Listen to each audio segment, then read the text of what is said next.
Assalamualaikum warahmatullahi wabarakatuh. Bapak Ibu guru hebat, perkenalkan nama saya Muntas SPD dan saya mengajar di SMA LTGM dan mengampu mata pelajaran kimia.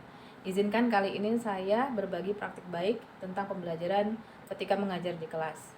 Untuk praktik baik kali ini saya menggunakan metode ATAK, yaitu awal, tantangan, aksi, dan juga pelajaran.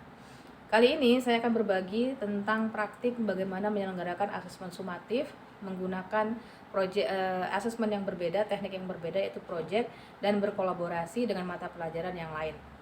Awalnya yang saya rasakan adalah begitu sulitnya terkadang mengajar tentang ilmu kimia di kelas, karena walaupun ilmu kimia itu adalah ilmu dasar tentang kehidupan, namun seringkali ditemui siswa merasa belajar tentang sesuatu yang abstrak, tidak nyata dan tidak konkret. Itu adalah awal permulaan tantangan saya dalam mengajar di kelas, terutama di kurikulum yang terdahulu. Namun di kurikulum yang sekarang kita sudah punya template yang berbeda, yaitu kurikulum merdeka, dan di sini saya mencoba sesuatu yang baru, yaitu menghadirkan sesuatu yang kontekstual di dalam kelas, yaitu bagaimana tidak hanya meminta siswa untuk mengerjakan soal-soal yang sebenarnya sudah diuji terlebih dahulu oleh para ahli dan hanya mengulang-ulang, tapi bagaimana berpikir tentang ilmu teori atom itu ya bisa bermanfaat, bisa mereka rasakan dan bisa mereka kembangkan ilmunya di kemudian hari.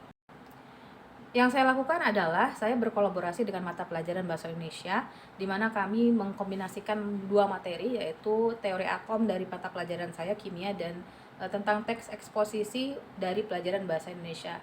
Saya berkolaborasi dengan gurunya merancang suatu proyek menyelenggarakan talk show, di mana talk show itu landasannya adalah Bahasa Indonesia, teks eksposisi, kemudian kontennya adalah materi saya, yaitu teori atom. Dan kami menggelar pagelaran tersebut berkelompok bersama siswa, sehingga siswa merancang sendiri tentang pagelaran tersebut, bagaimana mengkonsepnya, kemudian menggali informasi, sampai menyelenggarakan dengan ide-ide kreatif yang mereka punya. Nah, setelah dilaksanakan, ternyata mereka bersemangat dan bisa menghasilkan satu karya yang bisa disaksikan oleh Bapak Ibu sebagai berikut ini contohnya.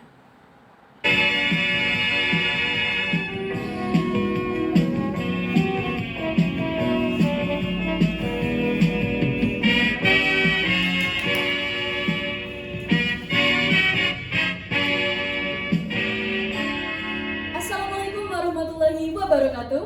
Waalaikumsalam warahmatullahi wabarakatuh. Selamat pagi penonton semua. Pagi. Baik, sepertinya semangat sekali ya pada hari ini. Sebelumnya perkenalkan dulu, saya Bianca Sabiara Arfal Azri yang bersama kalian kali ini di talk show kali ini, yang nantinya akan membahas nanoteknologi.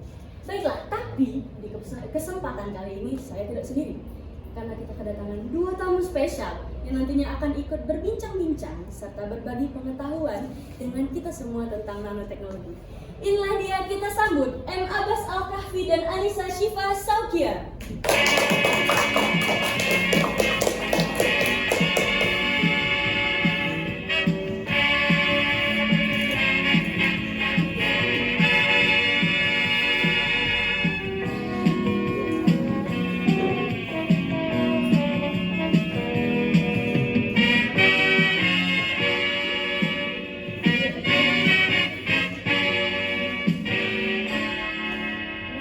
Halo Abbas dan Nisa, selamat pagi. Pagi, semangat ya pada pagi ini. Semangat Semangat sekali ya. Oke, baik. Iya, sebelumnya kita langsung aja. Tapi gugup nggak sih? Enggak dong. Enggak ya, karena narasumber profesional ya. Oke, kita langsung aja. Sesuai dengan judul kita pada hari ini ya, nanoteknologi. Nah, tapi sebelumnya bisa dikasih tahu dulu nggak? Apa sih pengertian dari nanoteknologi itu? Apabila struktur atom tersebut berukuran nanometer, maka akan terjadi sifat-sifat baru yang luar biasa. Oh, jadi itu ya pengertian dari nanoteknologi. Wah, jadi saya setelah mendengar itu, saya jadi tahu nih apa sih pengertian nanoteknologi itu. Juga tadi penjelasannya, alhamdulillah ya, sangat kelihatan sekali profesional. Dan manfaatnya apa sih buat kehidupan kita? Jadi nanoteknologi itu sebenarnya banyak banget yang manfaat bagi kehidupan sehari-hari. Ya meliputi aplikasi pada industri baja, industri polimer, industri kemasan, peralatan olahraga, industri farmasi dan kesehatan. Menambah wawasan saya dan kita semua ya tentang nanoteknologi. Iya.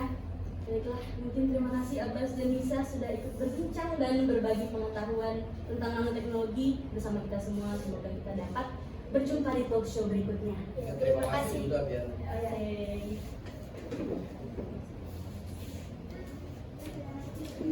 Baiklah, mungkin sekian dulu perbincangan kita pada hari ini tentang nanoteknologi. Semoga talk show kita pada hari ini bisa menambah wawasan pengetahuan kita tentang nanoteknologi.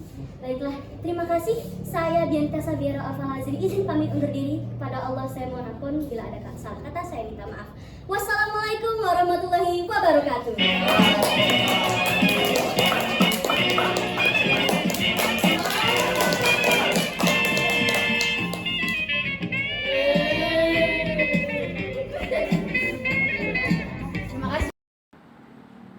Dan setelah selesai semua pagelaran yang dihasilkan oleh siswa, yang ditampilkan oleh siswa, terdapat beberapa pelajaran yang saya rasakan, yaitu yang pertama adalah siswa lebih bersemangat karena ini adalah kolaborasi dua mata pelajaran sehingga lebih efisien dalam assessment, satu penilaian untuk dua mata pelajaran sehingga siswa lebih diuntungkan, lebih efisien.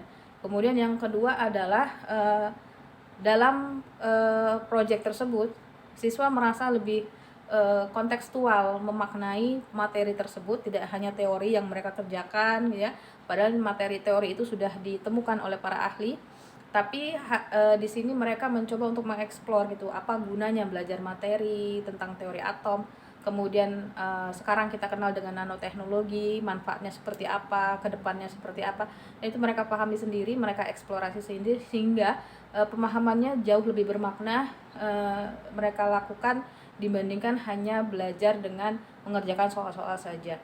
Kemudian yang pelajaran selanjutnya adalah siswa merasa bersemangat ya, dan yang saya nilai adalah ternyata mereka mewujudkan profil pelajar Pancasila dengan bekerja dengan tim, berbagi peran, mewujudkan tujuan bersama. Ada yang menggali informasi, ada yang tugasnya di belakang layar, ada yang tugasnya untuk mengeksplorasi, ada yang tampil dan lain sebagainya dalam satu kelompok, sehingga kerjasama tim itu sangat menentukan keberhasilan mereka.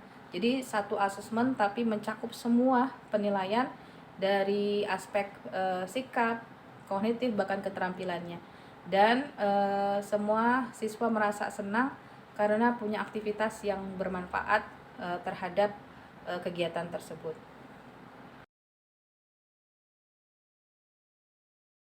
Menurut saya dan juga menurut tim saya, Project Talk Show yang membahas tentang nanoteknologi kemarin itu rasanya lebih enak diterapkan di metode pembelajaran kami. Kenapa? Karena kami lebih ngerasa kalau misalnya materinya itu lebih nemplok di otak.